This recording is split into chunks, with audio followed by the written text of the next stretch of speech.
Okay, hello everybody. My name is Matt Waters. I am a person who lives in the United Kingdom, who loves the X-Men, and I am joined by somebody else who loves the X-Men, and we're going to talk about X-Men movies over a course of hours, weeks, years, who knows how long. I am joined by Mike Thomas. Great to be here, Matt. Yeah. Thanks for joining me on this adventure. Yeah, well, I mean, it's kind of, I'm joining you, but here I am hosting anyway. So, what was it in your brain that said, hey, I should do an X-Men podcast with Matt Waters? Well, I think the X-Men, for lack of a better term, cinematic universe is so interesting in that it, one, was historically significant and kind of bringing new energy to making comic book properties into movies.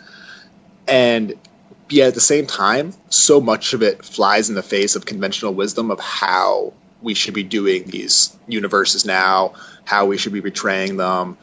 For instance, Marvel, the Marvel Cinematic Universe is kind of obsessed with reminding everyone that at all times that these movies take place in the same universe, and they kind of micromanage so many of the details to make sure that everyone remembers that. And the X-Men movies could not give fewer fucks about that. For sure. Even now that with all their ducks in a row and they're planning things more, they still just do things where I'm just like, did this even did you watch Days of Future Past before you made this movie? Why is this not addressed? Yada yada yada yada yada. And when you go through what all 8-9 films over the past 15 years, it doesn't feel like one person's vision, and that vision is so generalized and broad that there's no room for individual filmmaking. And it's just endlessly fascinating to me. And personally, I think X-Men is the most interesting comic universe that exists. It's truly like an ensemble world. It's not relying upon one character, which probably is something that they should have remembered, as I'm sure we'll get into ad nauseum over the next 8 to 9 podcasts. And I think there's so much room for potential that it's almost like it's never going to be perfect, but there's always room for it to be better, and there's always something to like, even in the disasters. Because there have been some absolute disasters in this film franchise, but there's always things to be like, well, that was kind of awesome, even though it only was 10 minutes of this awful movie. But there's always something there that you can hang your hat on. That's true. And spoiler alert, when we get into X-Men Origins Wolverine and X-Men The Last Stand, there are things I'm going to say that I liked about those movies, even though they are generally considered just complete garbage fires. But yeah, I agree with you. It's a very diverse, rich universe, the original property. I like that it's an ensemble and it doesn't rest on anyone's shoulders. And as far as the films are concerned, this really led to the Marvel Cinematic Universe. There had been Batman movies, there had been Superman movies, obviously, that were huge. But those characters are so iconic that they're just part of pop culture more than their comic book movies. This was the first of a long wave that is still going on of comic book movies. And X-Men kind of started. I know Marvel in a lot of people's minds has surpassed X-Men with the sort of ratio of good to bad, but I think without these early ones you wouldn't have the Marvel ones, to be honest. And I'm not as positive about that, but in a lot of ways I think the comic book film boom was going to happen. It was inevitable. But when was it going to happen? How was it going to happen? I think without X-Men, we're not nearly as deep as we are into it now. Sure. I don't think, and it's possible, Warner Brothers doesn't feel the need hey, let's do Batman, but do it really well. Yeah. Maybe this isn't responsible for it, but I think this certainly validated it. If the first huge comic book movie had been a complete bust, things might not have gone as well, but this was heavily promoted, came out, was awesome, sequels, blah, blah, blah. Yeah. And, in the book on comic books and movies coming together is going to be a really, really long book, and we have no idea when it's going to end. If the first chapter, or the first two chapters are Superman and Batman, the next chapter starts with X-Men, and that is significant for better or worse for the history of comic books and film in general, because comic books and film are kind of going to be married together for the next few decades. Yeah, for sure. I mean, people keep talking about it like it's a fad or a flash in the pan, but I mean, look at the schedule for the next almost 10 years. And we have 6 major comic book films coming out this year. Yep. 6. It's a crazy. And I'm probably like forgetting some smaller ones. Like, I'm just thinking of the 2 X-Men movies, the 2 Marvel movies, and the 2 DC movies. When X-Men came out, like, there hadn't been anything since Batman and Robin, unless you count the first Blade movie, which I don't really think of that as a comic book movie, but that's maybe my own bias. Yeah. And then I don't think there was another comic book movie until 2002 with the first Spider-Man. So it's just a completely different world we're living in now than when this came out, and it's kind of hard to appreciate that if you don't either read a lot about it or didn't grow up in that time. Yeah, for sure. Blade, like, most people don't even know that's a Marvel property. Like, that was just... I definitely didn't at the time. Yeah, I didn't either. I mean, I was pretty young, but like, it probably wasn't until the 3rd one came out that I actually understood that was a comic book. And now they have it back potentially, but that's. And with that in mind, we can kind of transition right into the fact that this movie, X-Men, came out in 2000, is not a big movie. Like, it only cost $75 million, which obviously is a lot of money, but it's not a lot of money for a big summer comic book bonanza. And you can really see that on the screen. Like, nothing about this feels big in scope whatsoever. No, definitely. Singer talks about it. When asked about this film, he says it's a modest budget for a big event picture, which, again, $75 million is not small money, but when you consider how much it costs to make films these days, you're talking hundreds of millions of dollars, not $75 million. And yeah, it's really... It's simple in a way that comic book movies aren't now. Like, there's real sets, there's not a huge amount of green screen. Obviously, the powers, the effects on the powers are shaky. Some of them haven't aged all that well, but I mean, hey. But it's a lot of just... It's a big cast, but it's also... I don't know, it's deceptive, because when you're in the mansion and places like that, you've obviously got all these bodies, and we can identify them visually as characters from X-Men, like Jubilee is in the school and whatnot. But really, this X-Men team is 4 people, and it works really well. Just a lot of small character moments, and I think the money is spent very well. It's a very streamlined movie. Like, it gets from point A to point B very efficiently and does not want to waste a lot of time. It's only an hour and 45 minutes, which is not a ton of screen time. And honestly, when I see like a big summer blockbuster that's only in the 90 to 100 minute range, my eyebrows kind of get raised. Me like, all right, what went wrong with this movie? Like, when Fantastic Four was only like an hour and 15 minutes, I'm like, this is going to be such a disaster. But instead, this is kind of just like a really sleek, let's get in, let's get out, let's tell our story, and let's not waste a lot of time with things that people may not care about. Yeah, I think that's its biggest strength, is how streamlined it is, how to the point it is. It's kind of like they got this really tight story, because original drafts included Sentinels and the Danger Room and all this stuff. They took all that out. And a lot more characters. Yes. Like, Beast and Nightcrawler, I think, were supposed to be in it. Yeah. And they basically just took a whole bunch of character moments and use them to string together the plot points, instead of, now here's 5 minutes of origin on Wolverine, and here's how, like, when you get the Magneto scene, you get Rogue, and that's kind of it. And then mutants are already established in the public eye when the film begins. It's being debated in the Senate or wherever they're supposed to be. I think that works in its favour a lot. There's sort of origins fatigue these days with, 45 minutes before they even wear the costume or use the powers or whatever it may be. And this film just hits the ground running and just goes, and it's so tight and it works so well. Like, my vague memories of the X-Men films, I was like, X-Men 1 was fine, but watching it back for this, I was like, you know what? This is a really, really well-written and executed film. It's a good movie. It's not even like, it barely feels like a comic book movie. I mean, it feels like it doesn't feel like they're running away from it and that they're ashamed. It feels like, well, we don't have the budget to turn this into a big explosive movie, so we're going to try to make it as minimalistic as possible. And it really works in its favor. like it feels like there's a consistent vision for what this world should be, for who these characters are, and you never, that's never in doubt from beginning to end. Like you never feel you rarely question the motives or why someone is doing something. Does that make sense? Like it's clear basically from beginning to end, and it doesn't waste a lot of time. It's a really fun movie to watch too. Yeah, definitely. And Bryan Singer, he was allegedly quoted to have said that he didn't think comic books were an intelligible art form before he took this film on, but then when he did take it, he was convinced by reading some comics, and he watched the animated series, which obviously we're big fans of, changed his mind, and he said he approached it like any other film. Like, it's just the characters happen to be superheroes. I think that really shows. And I think the casting of legitimate actors in, Ian McKellen, Patrick Stewart, that helped enormously. Those two set in place from the word go opposite each other has just worked in every iteration.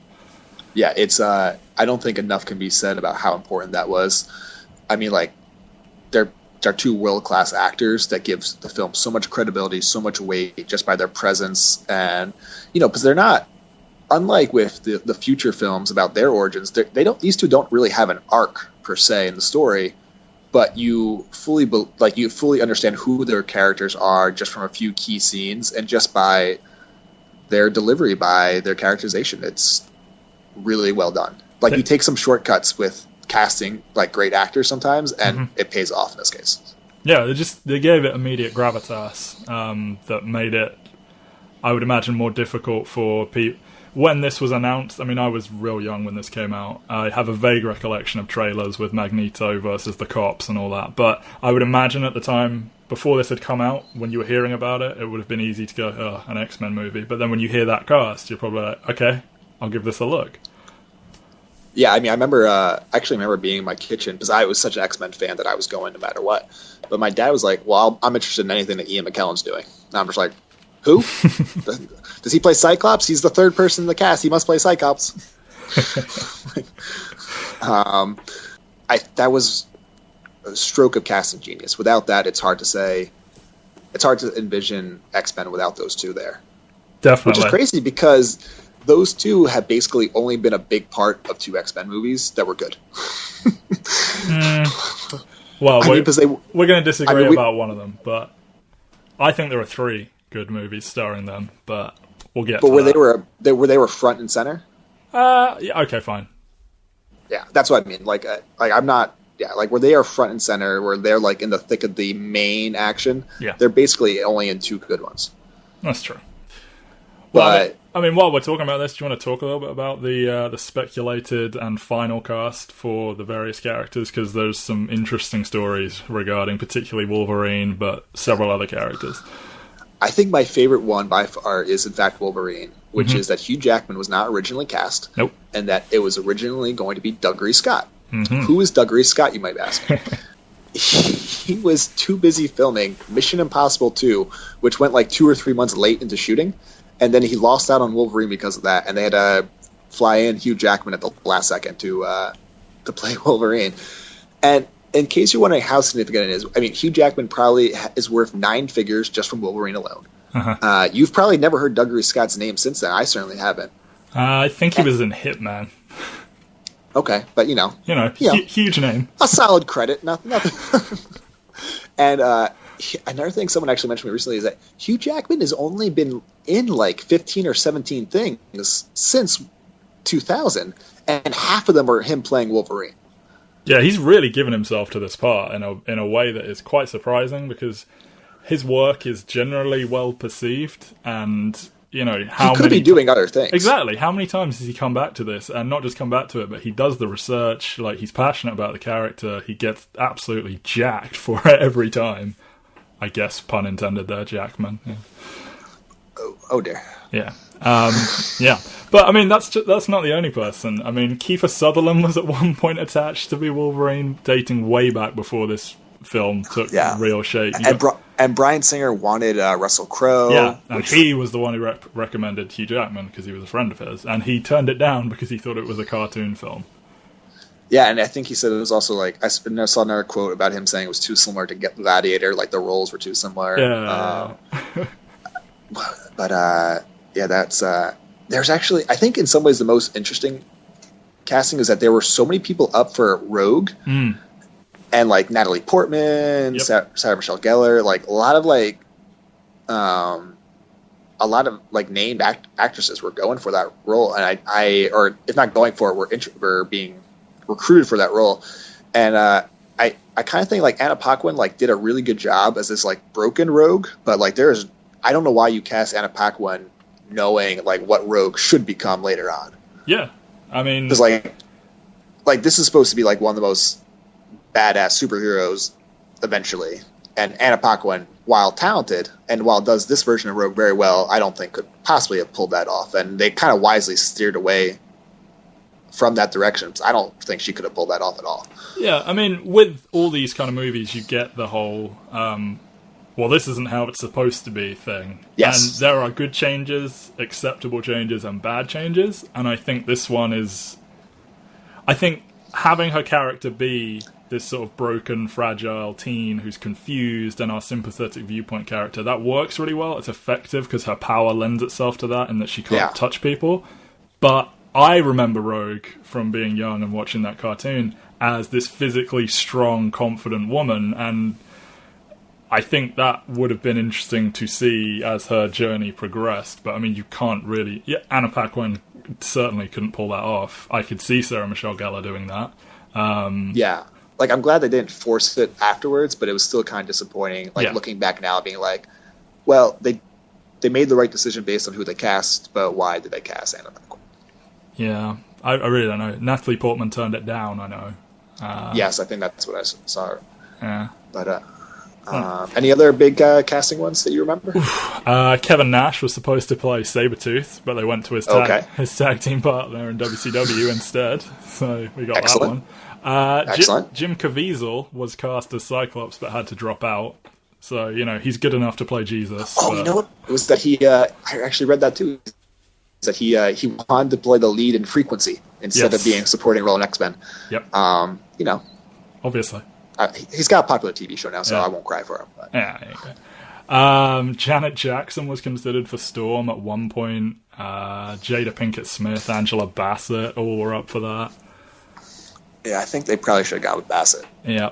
Terrence Stamp and Christopher Lee were alternate Magnetos. None of those would have been a bad casting, but I can't picture it as anyone but Ian McKellen now. So. Yeah. Yeah, I think that's about it. Oh, Ben Affleck, Matt Damon were linked to Cyclops at one point, and Vince Vaughn tried out for it, but they were like, no, thank you. I actually think Matt Damon probably would have been a good choice, but you know, we've talked about extensively that James Marsden does it really well.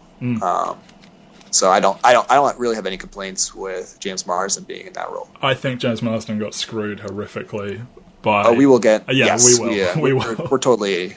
We're in lockstep with that. Although we differ slightly about when the screwing over happens, but yes, he got completely screwed over. Sure. Yeah, I think that's everyone like notable that was almost cast. But in terms of who we do have, do we want to go into that, or do we just want to dive into the film? Okay. Yeah, let's dive into that. Okay, so we've talked about Xavier and Magneto. Obviously, they're great, perfect. Everyone had wanted Patrick Stewart for Xavier since the dawn of comic book movies. I think Hugh Jackman, you know, obviously, to some people, they wanted someone smaller, but I mean, what are you going to do? Who could possibly care about that? Exactly. In the grand scheme of things. He is Wolverine. He's synonymous with him. And it's crazy, like I said, going right back, he's just Wolverine from the get-go. Like, it's not even, there's no adjustment period, there's no, like, him getting comfortable in the role, like, he's just Wolverine. The only thing that's interesting is how much smaller he is in this one. Yeah. Well, he was cast when they'd already started filming. Yeah. So he comes on and he's just a normal dude, and he's like, oh, I've got to keep working out. You compare that with how he looks in he looks... the Wolverine, and he's like a tank.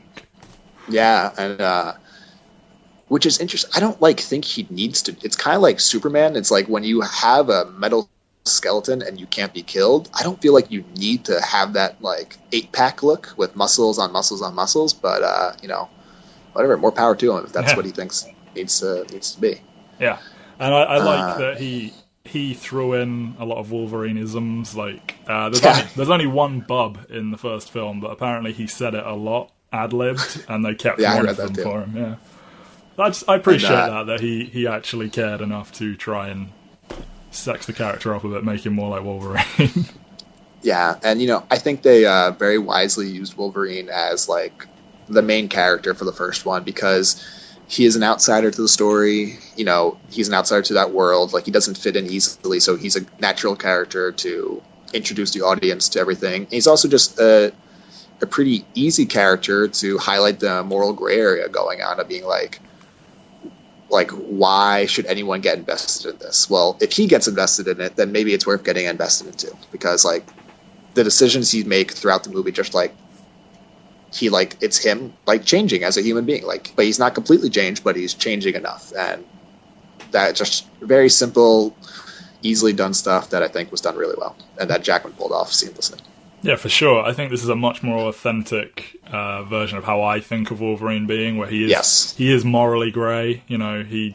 He's a little bit, he doesn't care so much about certain things, like when Rogue tells him when she touches people, they get physically hurt. He just goes, fair enough, and doesn't ask any more questions. I just think that's a really nice small detail, and he does gradually change. But even so, that's only because of the relationship he developed with Rogue. It's hard to envision him getting involved in all these things if Rogue is not, caught up in the middle of all of it. And one of the things I think the film does really well is just those two just have really good chemistry, and their bond is kind of just natural, comes off the screen very well, and like you totally buy into that he would go out of his way to help her and join up with these like goofballs in costumes to do it.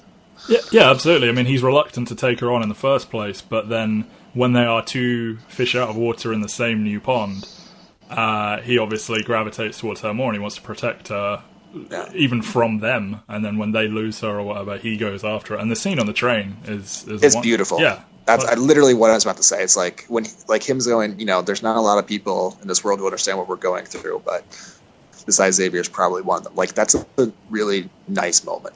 Yeah. And like you really feel like, I don't know, like it's emotional in all the right ways. Yeah, it's perfect. It carries it so well. And there's like a history of Wolverine bonding with younger girls in the canon. Like in the comics, it's Kitty Pryde. In the animated series, it was Jubilee. Here we've got Rogue, who's sort of the surrogate for that role. And it just works really, really well. Cyclops, we both big fan of. He isn't given a lot to work with here, but I think the story of James Marsden and Cyclops in both the first two X-Men movies is just him making the most of what he's given. Absolutely. And just like taking a character that kind of keeps it makes sense though, because like he kind of keeps the world at a distance, and in turn the character is kind of kept at a distance from us. We don't really know. We haven't seen him pushed to his limit yet, and when we eventually finally see him pushed to his limit at the end of X2, like, it feels really earned. But this is kind of like a good teaser for who Cyclops is and what James Marsden was capable of doing with them, and I think it was done effectively. And like I said, in an hour and 45-minute movie, you don't have a room for a ton of characters, but like just him, like slowly trusting Wolverine more, him like giving Wolverine the benefit of the doubt, like that felt natural, that felt earned, that didn't feel forced, it didn't feel phony, didn't feel fake, anything like that. Like, that's just like good writing, good acting. Yeah, for sure. And I think he had a real challenge on his hands, because that character is always going to be hard to play because you can't see his eyes, and it's hard to really feel what a character's trying to say and what their intentions are when you can't lock eyes with them like that. But I think he did it well. And like you said, the stuff with Wolverine, I think the sort of Cyclops versus Wolverine debate goes back beyond this film, and it will continue after this one, but I think it's handled at its best in this one, because while Wolverine is inherently a quote-unquote cooler character, he's also a dick. Yes, and I think that this film presents it in a more balanced way, where like you can see how you're supposed to slightly side with Wolverine, but it is more balanced. I think that's probably maybe a weakness of the film, is that it really because it only shows it from Wolverine's perspective. Like, as a little kid, I in no way understood like how much of a dick Wolverine is being in this movie when it comes to how he behaves around Jean. Yep. Like, Wolverine is just like an asshole. Yep. Like, if you saw him behaving that way to any woman in a bar, let alone a married woman, like, you'd just be like, what an asshole. Yeah. And it's kind of, and I don't know. Like, I feel like we probably need to see a little bit more from Jean and Scott's perspective on that to understand them. Well, and you get this nice moment where he asks Cyclops, is this where you tell me to stay away from your girl? And he says, if I needed to do that, she wouldn't be my girl. And it's just a good moment, like, from each of them there. And But I think they get, like, it's so clearly that he's being a dick there, and with adult eyes, like, it couldn't be clearer. Mm-hmm. But I guess I'm, like, slightly troubled by him being a dick and, like, me not recognizing as a kid. I don't know if that says more about me or says something about how it's portrayed in the movie, but I'm guessing it's probably a mixture of both. For sure. I remember, when talking about these films being younger, how, Wolverine. And I think as you watch the sequels, you will see that there is a clear intention to steer things in Wolverine's favor, but watching this one, it is more balanced. Inexplicably so. Yes. Inexplicably so. I think that's actually, if there's one, like, constant throughout all these prequels and whatever, like, that this connection between Jean and Wolverine being legitimate and him not being a creepy-ass, delusional asshole, they did not strike the right balance. Yeah, I mean, this change that, like, almost she has to be with Cyclops, but she's always wanted Wolverine. It's just... it's condescending bullshit. Yeah, at best in the comic books, she felt a slight physical attraction for him, but at no point did she ever like him more than Scott. And the story we're given later is very much sort of like, just because he loves her, she has to like him back because he's the cool dude. But but I do like them here, the two, Cyclops and Wolverine. This is, and it's restrained here. Yeah. It's restrained here. It's not like, it's like Logan's being a straight up dick, and that's how it's portrayed on screen. Yeah. They probably could have, like I said, with more perspective, it should have been clear, but with adult eyes, it couldn't be clear. Yeah. The particular moment I like though is near the end when Wolverine gives him the finger using one of his claws. Yeah. And he just sort of smirks. Like it's a playful moment. It's fun. I think their dynamic was strong here, and those two had good chemistry together. Yeah. We spoke about Jean, so what do you think? Not really. Yeah. Well, no, I'm saying we brought her up briefly in the Cyclops Wolverine debate. Famke Janssen as Jean Grey. I think she does a good job. Yeah. I think Jean was a character that I never understood well as a kid. So I was like, she didn't seem very flashy. I think what's really interesting, one that I just learned recently, which is that a lot of her lines in the movie were originally going to be for Beast. Yes.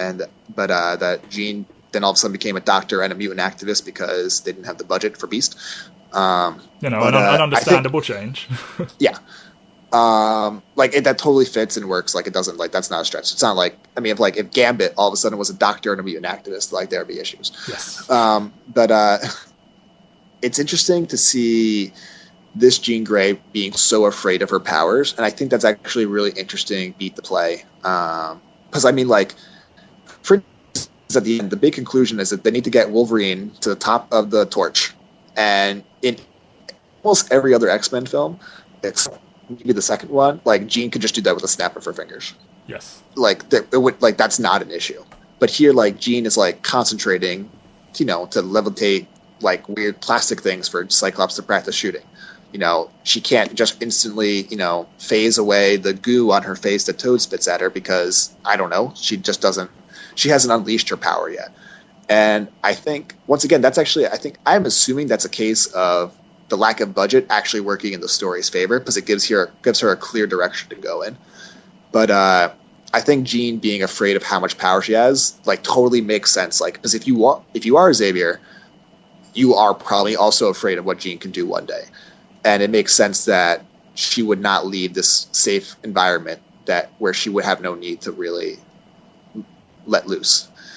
And I think she does a really good job with that. The Famke Janssen. I don't actually. Famke Janssen? Is that how you say it? It's Famke Janssen, but I don't know. Okay. They play on it a little bit where you get Wolverine almost suggesting that she's being held back by both Charles Xavier and Scott to an extent. and like you have her dismissing that she can use Cerebro and stuff like that, because in this version she is a little bit more afraid of her power, and it's good foreshadowing to, you know, when people think of Jean Grey, they think Phoenix, and it's a, yeah. So even if you didn't know if this film was getting a sequel, just that is a small bit of foreshadowing that I think everyone could get behind. And speaking of that, something I did not pick up on until maybe like the last 3 or 4 years when I rewatched it is that Magneto's machine clearly triggers what, you know, Jean's power becoming unleashed without her control. If you go back, like you won, there's just after they, you know, Wolverine takes down the machine at the end, like you see Jean clearly startled, like in a way that implies something may have just happened. And then at the beginning of the second film, you hear Scott say, you know, ever since Liberty Island, like you've just been like, the whole room shakes when you have a nightmare. And it's something where it wasn't necessary to make that like, hey, this is what happened, but it's kind of like a cool thing to pick up on later on, where it's like, it also kind of removes the space element of the Jean Grey story, which I think, based on the tone of the first 2 movies, would not have really been appropriate. Yeah. And something we can get on later when we, in like 8 episodes, when we discuss Apocalypse and the future of the franchise. Yes. I know. I can't believe they're going to space in the next movie. It pisses me off. I think it's like it all makes sense, and like I said, I think with almost every performance in the movie is solid, and this is not the exception. Yes. Well, speaking of possible exceptions, speaking of the exception, Storm. That's where I was going.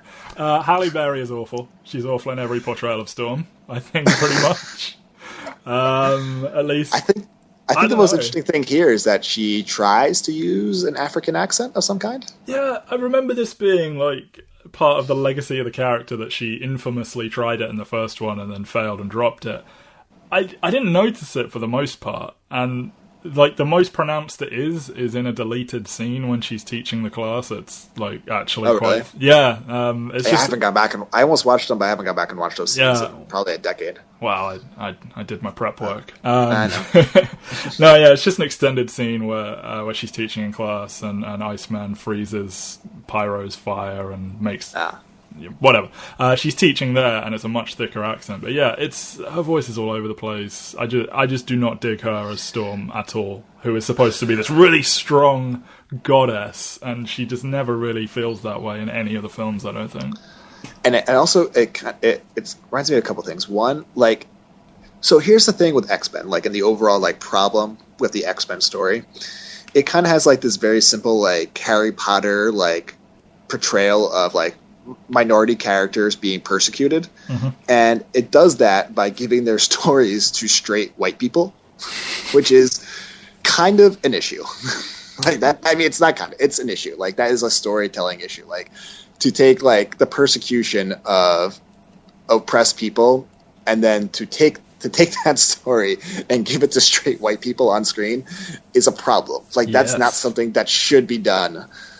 And if you can't get past that with this, I honestly can't blame you. Like I don't know if X-Men was just coming out now and I did not have like extreme attachment to it, that might be like a non-starter for me, but like I'm just gonna have to like get past it. But anyway, it's that they treat the people of color in these movies so terribly. Like of all the characters, Storm by far has the least to do of the main heroes, right? Yep. It is. They do not. You know, it's part of it. It's like they did not cast a dark-skinned female to portray her. Like I know that's an issue for some people. Like they do not give her, of all the characters, she has the least amount of arc humanly possible. I don't think she, like you can argue Scott and Jean like have a little something. She probably has nothing. Yeah. She kind of begins and ends with her power set. Like she's not really a person. Yeah, and it just like, you know, I think that's something we'll be able to track as we go out through, as we like look through all these films. But like they just have an issue with portraying people of color in these movies, and it's made all the worse by the fact with the general conceit of the universe that it's oppressed people's stories told through straight white people. Yeah. The only moment they really try and give her anything to do is when Senator Kelly is dying in front of her. Yes. And she says that ordinary people make her afraid. That's the closest they get to giving her character. I do think that's a nice moment, but it's like it doesn't build. It doesn't pay anything off. It doesn't lead to anything more. And like I said, it's Halle Berry brings nothing to it, but there's nothing there for her to bring. Yes. Like there's nothing for there to make work. Yeah, I mean, like, James Marsden took nothing and turned it into something. She took nothing and turned it into more nothing. Yeah. Or I would argue, like, James Marsden took, like, a quarter of a loaf of bread and turned it into, like, a loaf of bread. Yes. She took nothing and left with nothing. I don't know if someone else could have done more. I would assume so, though. Yeah. I think it's important to talk about Senator Davis. That's his name, right? Senator Kelly. Senator Kelly. Bruce Davison's really good in this role. Yeah, man. He's really, really good. He's got that instant sort of, and I want to punch you in the face, slimy politician quality. And at the same time, you're kind of like, it's obviously like, these are people who are born this way, and we should not be oppressing them just for that. But it's not like some of these people are born with like the capabilities to do things that you could argue we should know about, or it's at least believable that half the country would want to know what they're doing. And like, oh, speaking of that with Storm, I've never understood with Storm, why isn't she like curing like droughts? Why isn't Storm why is Storm wasting her time teaching like the kids at that time when she could be like, curing worldwide famine and all sorts of weather issues that are destroying people. Anyway, but so I think Senator Kelly does a really good job. I think he makes what should be a detestable position into a somewhat realistic interpretation of how the world would receive mutants. Oh yeah, absolutely. I mean, he mentions there's a little girl from Illinois, Kitty Pryde, who can walk through walls. That would be a legitimate, massive security concern for the country. Yeah. Like, even if she is just some girl who never intends to use this that way, knowing that is a possibility would change everything. They'd be changing how security works. They'd be doing research, everything. Yeah, and that's not. I don't even like to sympathize with that view in any way, but I can at least see it makes sense that half the country would feel that way. Yeah, it's realistic. It gives it real world grounding. This is what would happen. Yeah, and he perfectly captures that, and then like the horror later on of what happens to him, which I guess we should kind of transition to in what is, technically the main story or the main point of the movie, which is Magneto has somehow created a machine. By the way, there's so many machines and things in this movie where they don't even bother to explain how or why they work. Cyclops' turbo cycle. What was it? Mystique's random potion that she puts in Cerebro that somehow incapacitates Professor Charles Xavier for just the right amount of time. Mm-hmm. And Jean Grey knows how to fix immediately. Yes. Magneto's magic metal swirling machine that somehow gives people power and it creates radiation. And that he has to operate at first, but then it works automatically with Rogue later. It's just having his power makes it work. Yeah. Why does his metal helmet block Xavier? Why is his island capable of blocking Cerebro? And there's just so many things like that, but you just kind of have to accept them, which is, I think the movie does a great job of literally just not even attempting to explain them and just does it. And you have to. And that's probably the best way to do it. I think in this very tight, very good film, the weakest aspect is the machine and the plan in general. But I was thinking about it today, and I think the machine is dumb, but his intentions are kind of interesting in that, for every awful thing Magneto's probably done in this world, he's not a senseless killer. No. He doesn't kill for no reason. In fact, he generally seems to avoid killing. And I really love that moment outside the train station where he has these guns in front of all these people. And Xavier gives him one shot because he knows deep down Eric Lencher is not going to kill this innocent civilian for no reason. You can even that's not Xavier sacrificing a human being. That's, in my opinion, I think that's Xavier being like, he's not going to do it. I still have enough hope that he's not going to just do that. Yeah. And I think it's revealing because Magneto doing that is not going. If Magneto kills that cop in that scene, that's not going to all of a sudden going to change anything. He chooses not to kill that person. Yeah, absolutely. He could get away with that so easily. He's gone. Yeah. Like, he's already gone. So he's going to get away with Rogue regardless of whether or not that cop dies. And he chooses not to because he's not that kind of person. No. And I think what's interesting is that he kind of like, he's such an,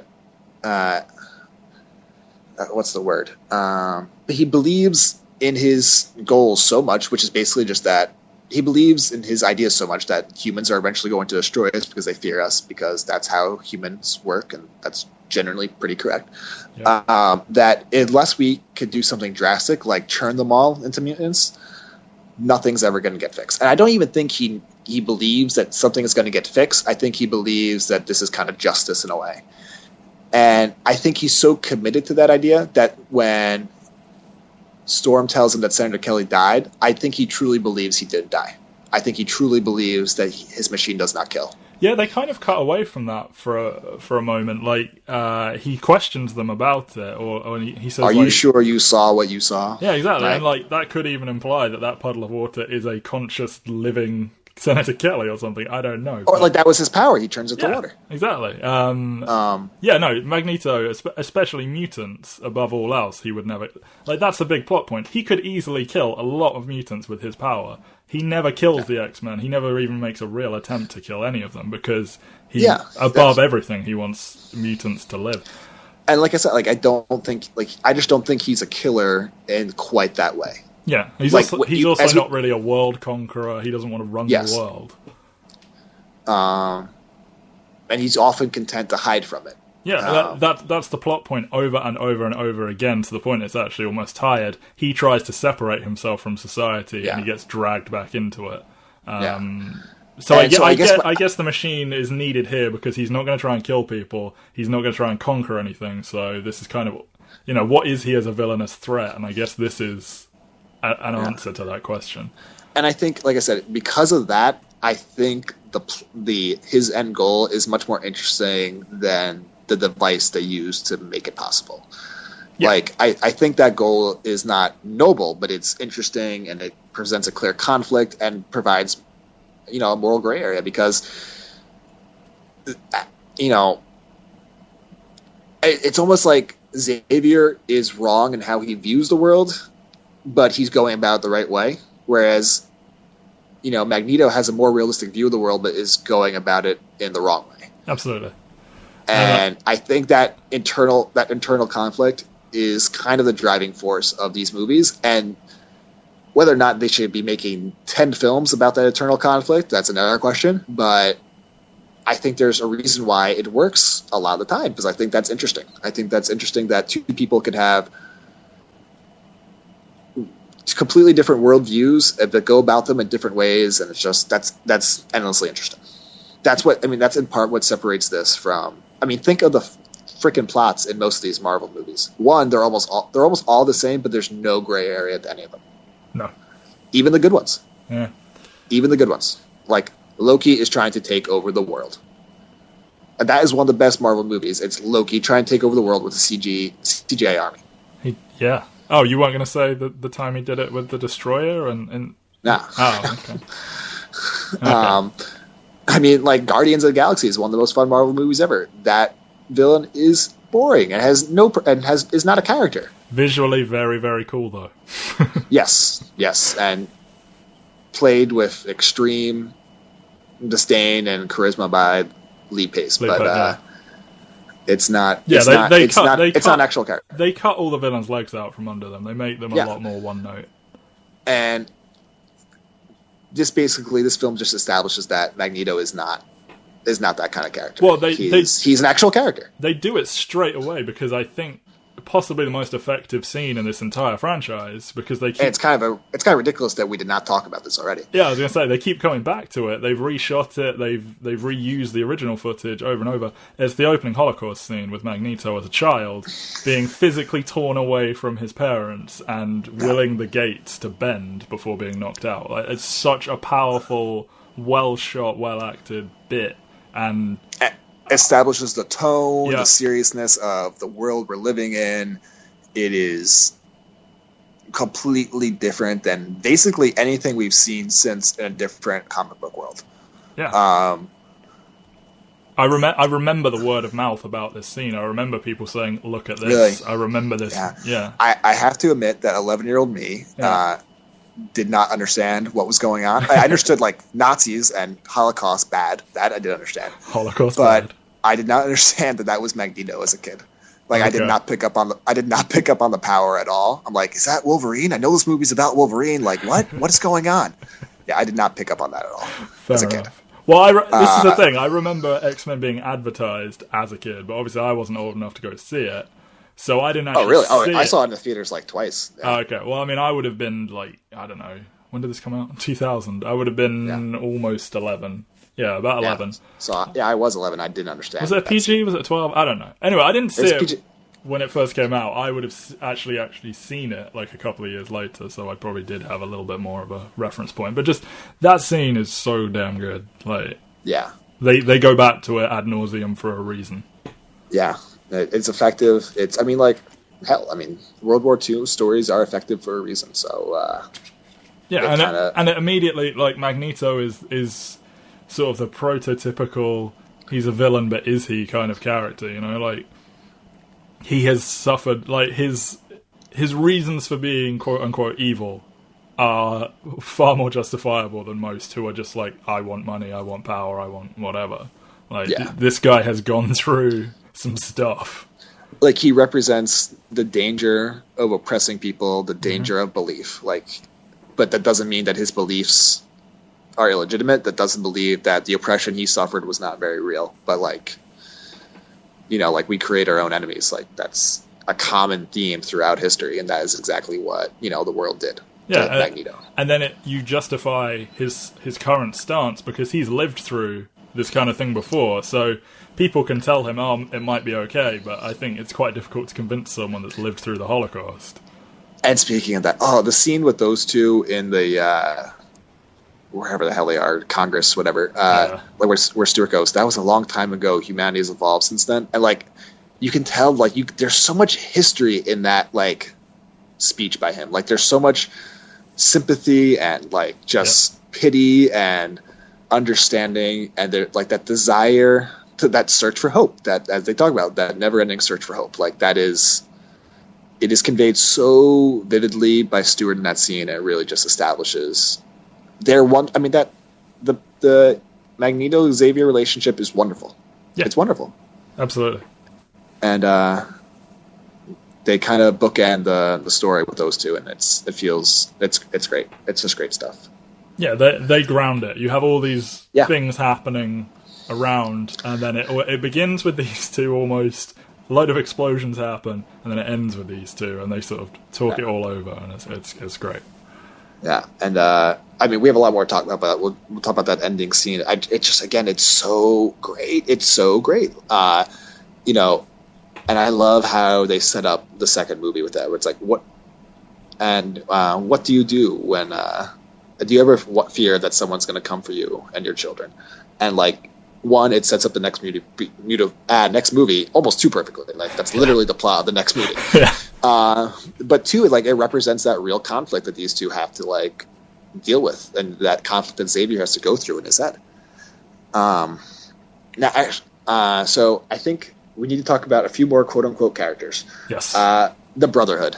Yeah. What did you think of the Brotherhood? It's a mixed bag, really. Yes.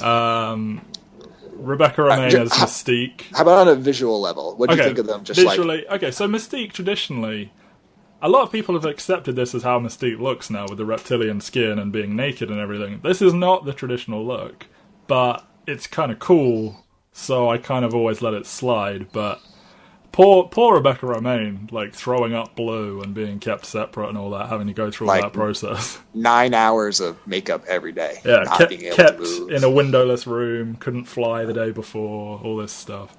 Mystique, her look is largely unchanged throughout, I mean, for obvious reasons. I mean, it changes in a sense that she shapeshifts, but this basic naked blue lady with red hair, it's very striking, and it's very easy to put on a poster and stuff like that. I love. I think the makeup they do like is so flesh-like and believable that I think it's so great and so preferable to the like the rubber suit Jennifer Lawrence is now wearing. Yeah. That being said, if I was Jennifer Lawrence, I would absolutely demand to not have to sit through 9 hours of makeup too. Yeah, for sure. And I'd also get acting. I also get acting lessons, but that's another story. I think in this first movie, they got better at it, and like straight away, like the second one is a much better looking Mystique. But it just looks like a blue reptile person, which is what. Like that's what they're going for. That makes sense. Yeah. And I think they later like retconned a good explanation for why she was not wearing clothes. Mm-hmm. Yeah. But again, they kind of pulled that one out of their asses, but it worked quite well. Yeah, but like when it comes to X-Men, like retconning something doesn't really work because the timeline is an absolute fucking disaster. Oh, so like you can't really like just because they explain something away 5 films later. Doesn't really mean is this the same person? Because that just opens up a can of worms for 100 things that they in no way came close to explaining. Yeah. So Sabretooth, what do you think about his look? I like it physically. Obviously, that dude can't act, so they give him about 3 lines because he's a pro wrestler. But I like that he is physically very large because obviously Liev Schreiber's going to take this role in a few films' time, and while he is a great actor, and there's certain we'll talk about it in more depth, but as a physical presence, Sabretooth is quite cool. I mean, he physically overpowers Wolverine. Like, he's dominant, he's scary. So I don't know. I kind of like that. So like, but when my frustration as a kid and still now is that, especially with Sabretooth, is that there is so much history there with Wolverine. Yeah, and they don't know each other. And if you don't want to go for it, fine. But like they hint at it way too much here. Yeah, with like Sabretooth taking his dog tags and stuff like that. Yeah, it did strike me as weird that like you either go for it, you don't go for it, and they kind of split the difference. And I think that's one of those cases where like, let's throw a bone to the comic book fans so we know that they're watching. Like, it's kind of more annoying than useful. Yeah. Like, if you just want Sabretooth to be a Wolverine-like mutant who serves as a henchman for Magneto for reasons that we don't need to know, that works visually, that works, at least some decent action, yada, yada, yada, yada, yada. But I think not really. Like, Sabretooth is a character that deserves background, that deserves this, that deserves that. And they shouldn't have teased it if they didn't want to follow through on it. And they clearly didn't have any real interest in following through on it.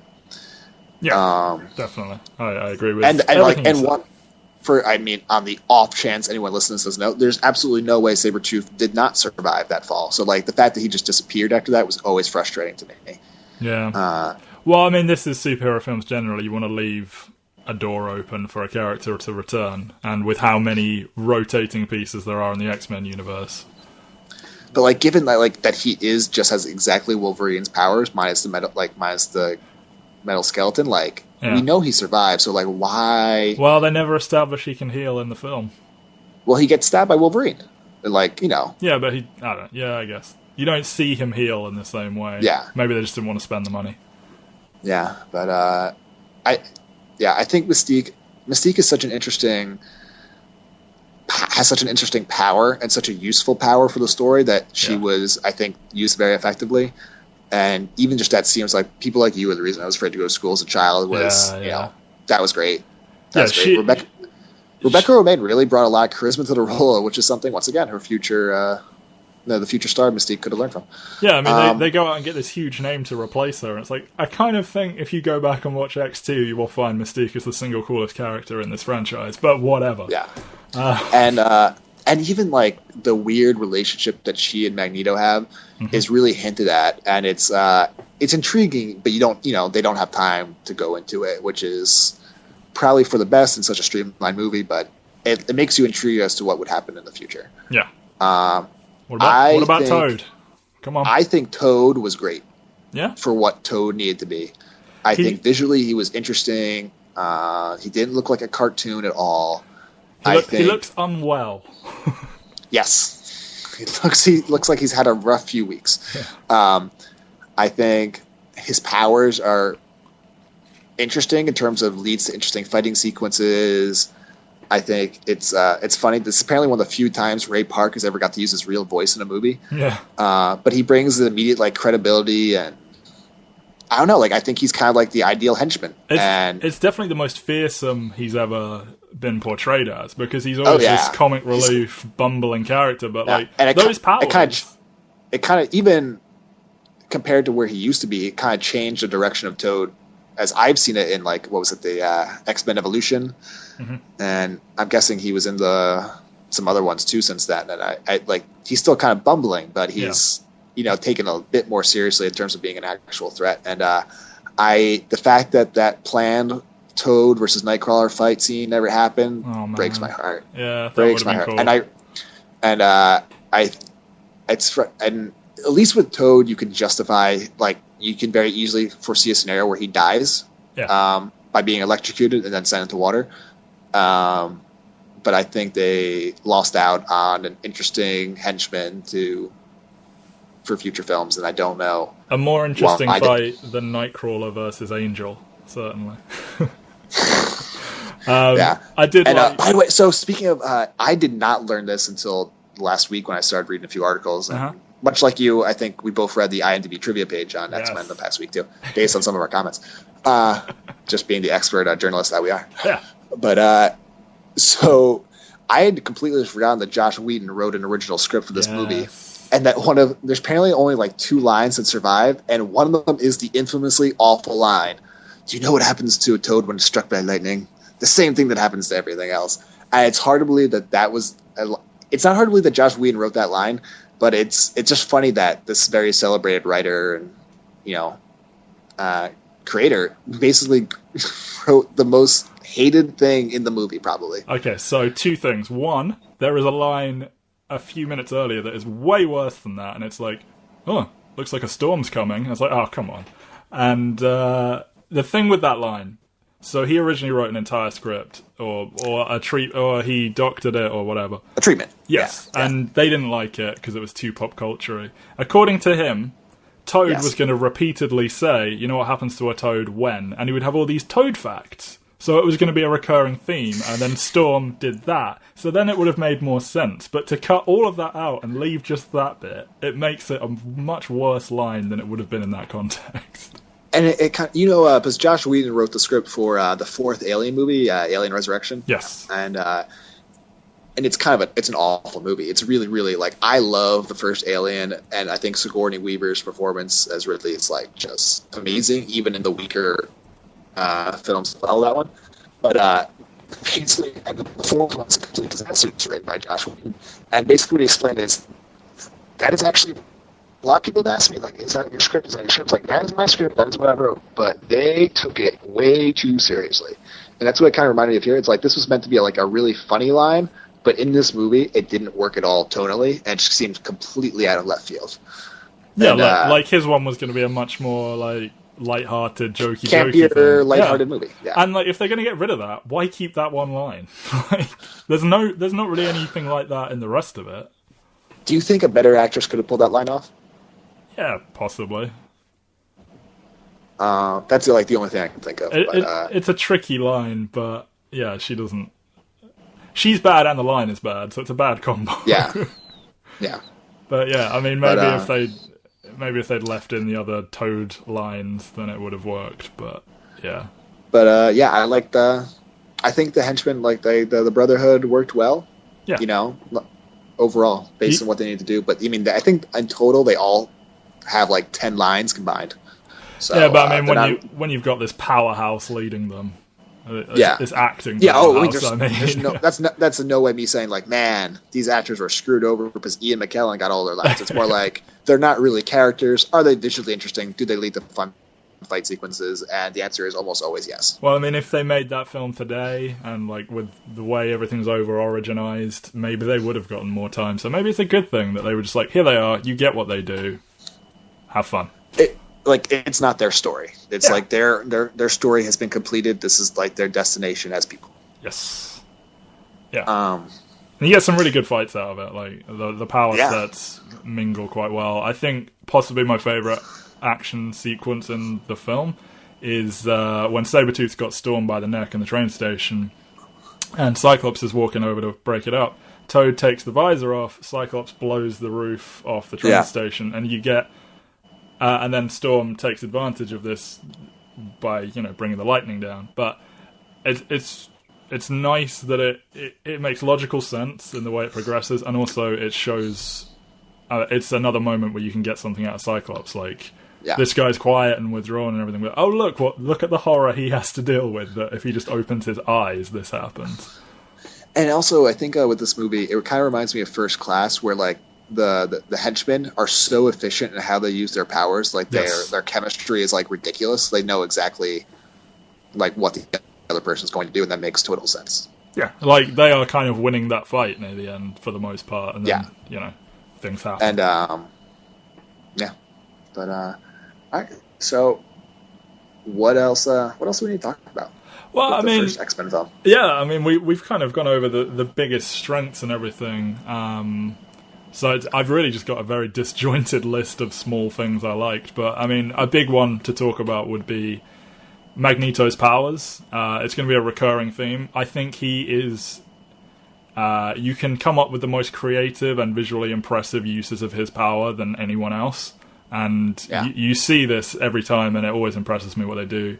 But one that I think of immediately is he's got a Newton's cradle with no strings, and he's just knocking the balls together with his mind. I just think it's such a small touch. It's just on his desk. Like, they don't frame it in the middle of the shot or anything. It's just in the corner, and I just think that's a great moment. What's interesting to me is I really noticed this time is that I can't tell if they wanted it to be like a character thing or they just wanted to make sure the audience understood what his power was. But, like, he does everything with his power. Yeah. Instead of having a bridge, he's going to build a bridge literally every single time he walks from one place to his lair to another place in his lair. There's no one around. Oh, he's going to have those 5 balls bouncing off each other because it looks cool. Yeah, well, it works either way. I mean, it's a nice character. And you can kind of it makes sense as first character. Like, he's obsessed, like, he fully embraces who he is, and but I'm also like picturing like maybe like he feels like if his lair was ever invaded, like only he could be easily escape and everyone else couldn't move around easily or something like that. Like, yeah, sure. That's always been like one of the big things is Magneto is so experienced with his powers that he overmatches almost anyone you put in front of him, who is generally the cast of X-Men are teenagers or young people who have, they're not used to their powers or they only see them in a certain way, whereas he has, like, seemingly done anything you can think of with them. He's used them. He's worked, like they're a muscle, he's worked it out, And like the scene in the Statue of Liberty where he just pins them all to the wall, I think it's amazing. Like, he puts Wolverine's fists against his own chest. He makes Scott so that he's looking directly at Jean and takes the visor away. And then... in what I think is possibly the best line in the whole franchise, Cyclops tells Storm to zap him, and he goes, "I thought you all lived at a school." Yeah, I thought you lived in a school. Just delivered with this dryness that only Ian McKellen could probably deliver. It's perfect, and the way you have your crusading hero as Wolverine. Here's the guy we all want to get behind, and the biggest villain in X-Men, well... he's rendered completely exactly. He can do nothing against him, and he just puts him in like a Jesus pose and bends the claws. It's great. And I love... I don't know if it was done purposely, but like Ian McKellen does so much of his power so effortlessly. Yes. Like the scene with like where he shoots the tranquilizer dart at Rogue. Like he just kind of like casually removes his cape and you're like, go get her. Well, that's the thing. Like he's this physically, he's kind of he's just an old man. Yeah. But he has this gravitas, largely because Ian McKellen is capable of just doing that, just carrying himself well. Yeah. But you get why he's like that, aside from the fact he's Ian McKellen. And, like, in the comics, there's actually been this change to make him a more physically imposing character. Like, they made his body younger, and he's stronger, and oh, really? It's like, that kind of ruins it a bit. Like, he is this force of nature, and he carries himself with grace and ease. And even that kind of is paid off at the end, was where he's completely weakened by touching Rogue. That like he kind of has to desperately hang on to Wolverine. Like he can't just casually toss Wolverine aside like he'd normally be able to. Like this is a weakened, nearly dead Magneto having to hang on with all of his might to Wolverine. Yeah, And that stands in stark contrast to how he operates the rest of the movie. Yeah, for sure. Like he's got such fine control. He can fire a gun and stop the bullet before it touches a cop's head. Yeah, and amazing.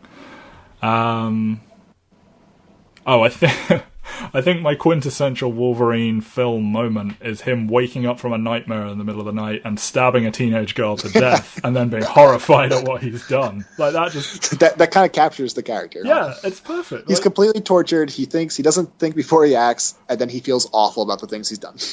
Yeah, like when I say this is a series of character moments strung together, like it's just that kind of stuff. It's like, here he is cage fighting, here he is being a dick at the bar, here he is reluctantly with Rogue, all this stuff, and just you get who he is. It's effortless. And that actually reminds me, there's one, I'm going to say character loosely here, there's one character we forgot to talk about, but we have to because he has somehow survived 15 years of X-Men films, and that is Bobby Drake. Played with what's the adjective for this? I don't know. I don't know if there's an adjective to describe how boring Shawn Ashmore is, how little he brings to the role of Bobby Drake. He's a beige human being, yes. Yes, and I don't like to pick on him because it's just like he was cast so young, like he was probably a teenager, like he doesn't like. They don't ask him to do anything, so he doesn't even really do anything wrong as an actor. Yeah. Like they literally don't ask him to do anything. Like he just has to deliver a few lines. He gets a few moments in the second film, I guess, but he's not really it's just so random how sometimes these things work out where like this random, like probably 18, 19-year-old kid gets cast in this role and is playing him up and through 2014. Yeah.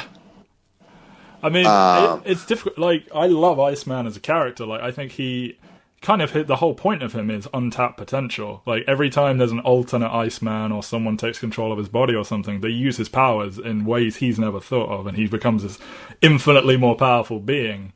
So there's a lot. In case anyone's wondering, Matt actually reads the comic books, and I've read maybe like 15 in my life. So. I do. Well, and only a handful of X-Men ones. I only started reading them after I'd seen most of the films. Like I grew up on the animated series. That was my frame of reference for these movies. So whenever I was like, oh, it's supposed to be this, I was going from the animated series. It was only, I don't know, I think just my continued interest in these movies that convinced me to pick up some comics. But I mean, Bobby Drake is meant to be this very sort of goofy, fun-loving prankster type character, and you get this just sort of beige vanilla human who his powers are cool. And like he interacts with other characters well in terms of his powers and stuff, but just the performance is so flat. Yeah, there's really just nothing there. And is anyone besides Pyro in this movie recast later on? Well, there's 3 Kitty Prydes.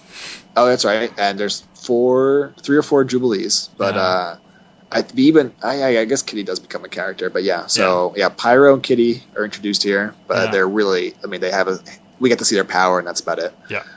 I think that's generally it.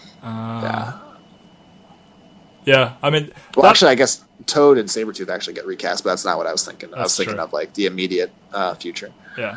That's something I will mention. Every time you're in the X-Mansion, it's always fun playing Spot the Character kind of thing, because you've always got kids wandering around in the background, you've got uses of powers, and you're like, oh, that's blah, blah, blah, and that's always fun. Yeah, they do. That's actually always a fun part of the X-Men, being in the mansion a little bit. Yeah.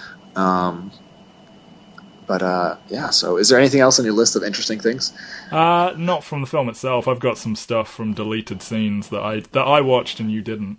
I watched them 10, 15 years ago. Okay. Honestly, I remember thinking like, oh, that's why these scenes are deleted. That's literally my memory of the deleted scenes. Like, mostly useless. Sure. One thing... I mean, Rogue brings up a desire to be cured by Xavier, which is something that will be important 2 movies from now. But unfortunately, but yes, that would be important. Yeah, well, for sure. But if there was a coherent, ongoing story, that would have been something to include. But they didn't know they were going to do that at that time, I guess. Cyclops says something to Wolverine along the lines of, "I'd feel better about all this if you took it more seriously," and it's sort of, I think it's a nice moment between them. Like, it explains his frustration with him. Like, you know, Wolverine doesn't take it that seriously, and Cyclops is all about the job and all that. Yeah, I guess that's it, really. Yeah. Yeah, most of them are just either extended versions of what's already there or just not needed. Like, we've said like 4 or 5 times now how streamlined and efficient this film is, and like that they probably had to edit it a lot and just keep cutting stuff down and end up with this really focused vision, I think. Yeah. It's a very interesting movie. I can't imagine that any of the 15 people who end up listening to this have not seen it, but it's. I would absolutely put it in the top half of comic book movies made in the past 20 years. It is one of the most significant for all the reasons we say before. Mm-hmm. I think you and I are more personally attached to it than a lot of people. I think if there's been one issue with the X-Men movies is that there's not a lot of personal attachment, it seems, to the actual movies. I have my theories as that. Like, I think not having a main central character kind of dissuades people from getting, like, to me as a kid, like, I was just furious year after year seeing Spider-Man getting better reviews and making more money than X-Men. Like, it just drove me nuts. Like, it drove me nuts. And I could not understand it. It made me dislike the Spider-Man movies way more than I actually do, because I don't really have a problem with the first two, but I'm just like, these are so inferior to the first two X-Men movies. Why is the narrative the other way around? And I think this not only stands up as a movie, but when you compare it to the majority of comic book movies that come out, even the good ones, it stands out as being unique and fresh and having an individual take on this world in a way that very few of them do, including the X-Men movies, including the most, because even 2 of the last 3 X-Men movies, just X-Men movies, which I've liked all the new ones, even those, like, they kind of feel much more Marvel-y than this one does. Oh, there's a definite influence. For sure, this movie is way better than I remember it being. Like, yeah. I've seen it several times, but just, as I said before, in my head, it's just kind of like, it's good, but it's not phenomenal. And I look at it now and I think, you know what, this is a really, really good film. And it's certainly better than any of the Spider-Man films, I think. Oh, yeah. Like, I mean, that wouldn't even be a question in my mind. That's the narrative, it would seem. Like, before, there were so many Marvel movies, and they started to get better reviews after a certain point. The ongoing narrative, certainly from people I spoke to and would read about, was it's Spider-Man 2 versus X-Men 2 kind of thing. And I always thought X-Men 2 was way better than Spider-Man 2. It's not even a debate, but no. I'm sure we'll get into that. Yes, we will. Yeah, it's a good teaser. We'll be talking about X-Men 2 next time. But I guess what we can finish off is, like, what are the things about this movie that people? Why do you think there is a lack of fondness for this movie? It's kind of like, it's almost like a dutiful respect. It was like, well, if it wasn't for X-Men, we wouldn't have all these other movies, so it's important. But it's like, why do people not, like, respect it on its own, I should say? Like, they respect the fact that it exists, but they don't respect the fact that it's good. I think because it's it did come out a long time before the recent spate of comic book movies. It's even X-Men 2, by the time that came out, superheroes were far more in vogue, and it gets a little bit more Marvel-y. It's still not like the Marvel movies, but there's something about this one that it feels very isolated and in a bubble. And when it came out, I mean, again, I don't know. I have minimal memory of when this actually came out. But, I don't know, it just felt like less of a...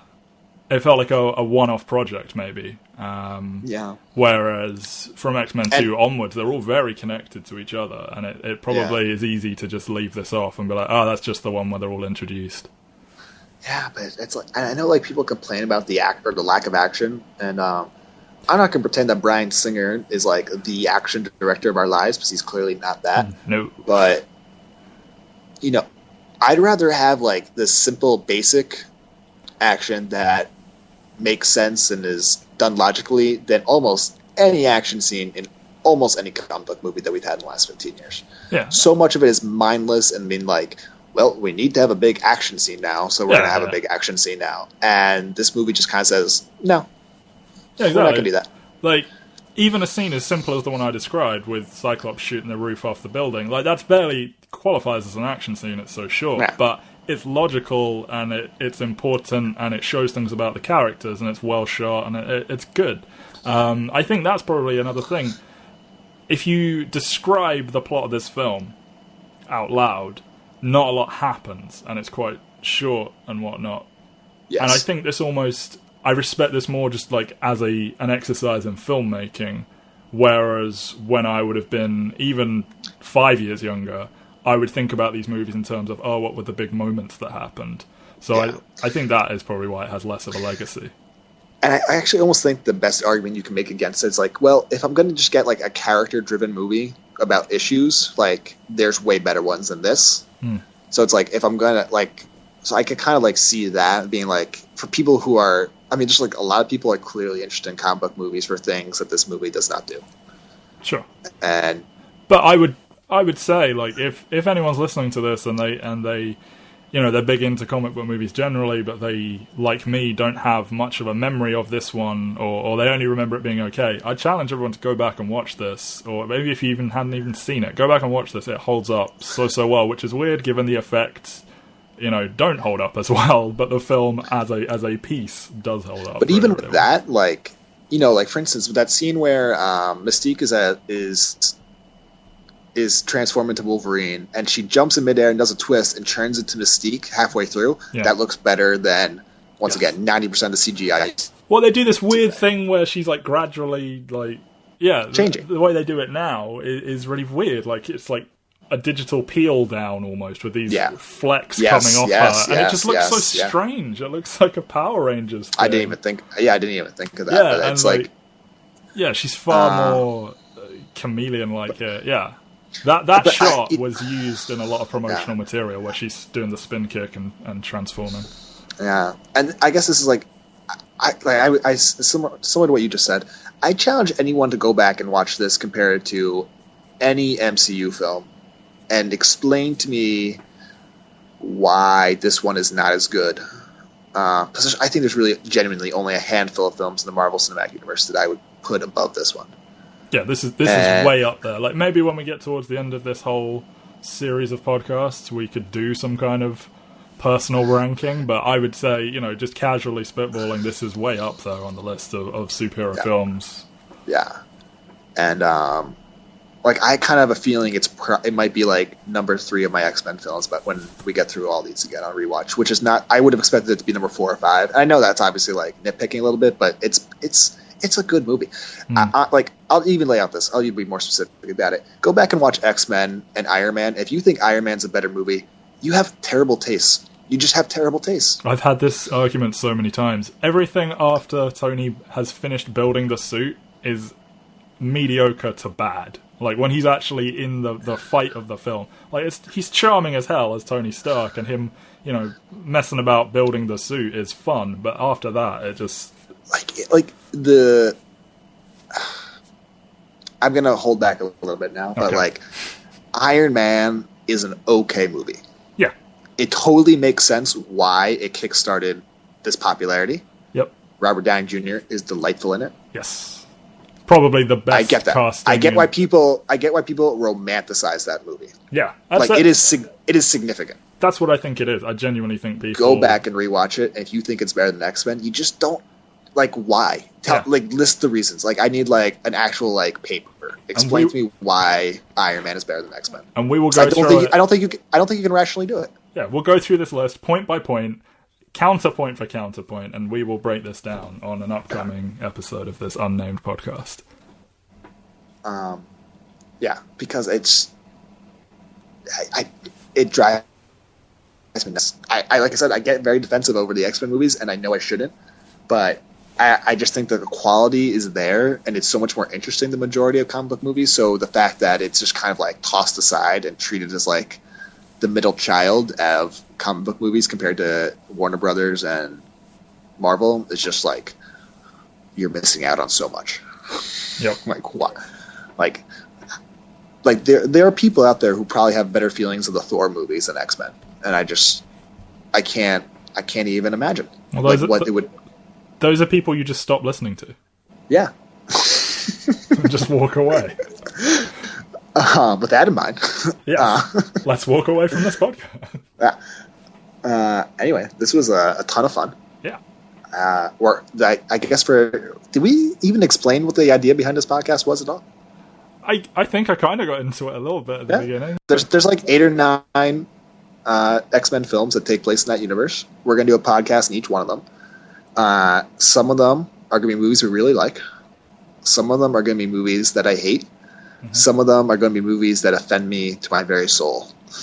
But that is kind of the beauty of talking about the X-Men movies, is that there's, with I think maybe only the second Wolverine movie, that's the only one I'm be stretching for things to talk about, because that's pretty boring. Yeah, but with the other ones, there's so many things to talk about. Yeah, for better and for worse. There's something to talk about. You're right. That Wolverine movie is just long and boring. Yeah, I think that, that will probably be a very short podcast, quite frankly. Yes. I can't even imagine what we'll talk about besides just complaining that it's not that good and how that after credit scene is really awkward. Yeah, there isn't one in this one because that trend hasn't been established. That was not in vogue yet. Yeah, there's no Marvel flickering logo at the beginning. Yeah. It was a different time, kids. It was a different time. Yeah, even the 2003 one, X-Men has the Marvel logo, I think, but and not this one. Not really a post-credit scene, but a sort of after scene, yeah. What else do we have to talk? The DVD is really interesting. This is the first DVD I ever had, and there was so much effort put into this presentation. Like, you have to open, 3 boxes just to get to the disc. And then, there's an animated menu. That's kind of neat. It's not a big deal, but it's just kind of interesting to see how much care was put into DVDs when they were first released. Bryan Singer is a child rapist. We have to mention that. Yes, we do. He is an awful human being. Yes. He makes good X-Men movies, though, and that is the internal conflict that we all must go through while watching. We've all enjoyed something made by someone we don't like. Yeah. That will be mentioned sporadically throughout the podcast, just as a friendly reminder. Just drop that in there. Bryan Singer is a child rapist. Should we end on that? Yeah, okay. Sure. This will be released somewhere. Yeah. On something. And hopefully you will find it and listen to it and then rewatch Iron Man and recognize how much better X-Men is then.